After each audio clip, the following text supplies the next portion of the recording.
திருப்புகழ் 164. தகைமை தனியில் பகை கற்று உரு கை தனு முத்த வளைப்பவனாலே சரளத் திரளில் புரளக் கரளத் தமரத் திமிரக் கடலாலே உற்கை புகை முத்த மிகுத்தது எனப் பகல் புக்கு ஒளி மட்கு மிகை பொழுதாலே உரையற்று உணர்வற்று உயிர் எய்த்த கொடிக்கு உன நல் பிணையல் தரவேணும்.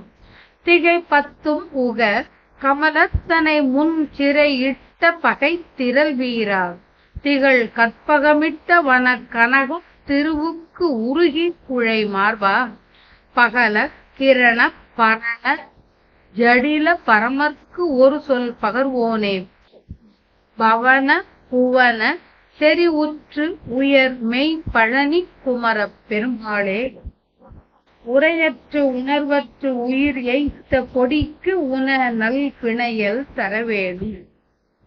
இப்பாடல் அகத்துறையில் நாயக நாயகி பாவத்தில் முருகனை பிரிந்த தலைவிக்காக அவளது தாய் பாடியது போல் உள்ளது.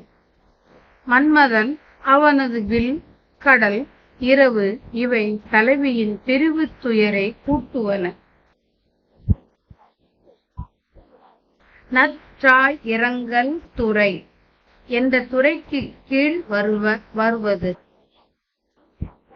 திக்குகள் பத்தும் கலங்குமாறு முகங்களை கொண்ட நான்முகனை முன்னர் சிறையிலேயே இட்ட பகைமை திறத்தை உடைய வீரனே, விளங்கும் கற்பக மரங்கள் நிறைந்த சோலை உள்ள பொன்னுலக லக்குமியான தேவயானை மேல் உள்ளம் உருகி அணைந்த மார்பை உடையோனே, கதிரவன் போன்று ஒளி உடைய மாற சடையை உடைய சிவபெருமானுக்கு ஒப்பில்லாத உபதேச மொழியை கூறியவனே, காற்று மண்டலம் வரை நிறைந்து புகழால் உயர்ந்த வாய்மை விளங்கும் பழனியில் வீற்றிருக்கும் பெருமாளே, தகுந்த தனி நிலையில் அவள் மீது என் பெண் மீது பகை கொண்டு தன் கையிலே உள்ள வில்லை நன்கு வளைக்கும் காமனாலும் முத்து குவியல்கள் புரள்வதும் விஷத்தின் பிறப்புக்கு இடமானதும்